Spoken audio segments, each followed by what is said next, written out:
Assalamualaikum, selamat pagi menjelang siang. Abangku, tim PTBS, kalau mau ngendorse eco farming, silakan. Tim eco farming kalau mau mengendorse, saya akan boomingkan di musim kemarau. Agustus ini tanpa hujan, saya bisa menghidupkan. Tanpa hujan satu kali pun.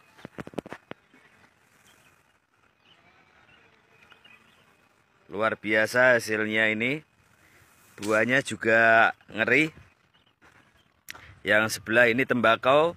Tembakau juga baru umur 15 hari, juga keren hasilnya. Saya memakai tandon. Monggo dikoordinasikan sama tim eco farming. Kalau mau ngendorse, saya siap untuk boomingkan.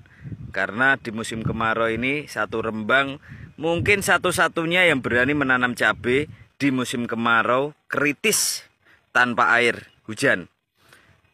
Minus, bahkan tanahnya pun minus semua.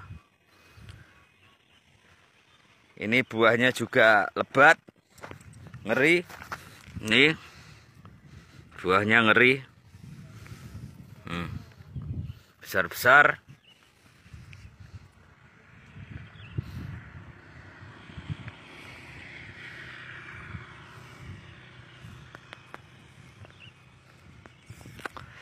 Siap dikondisikan.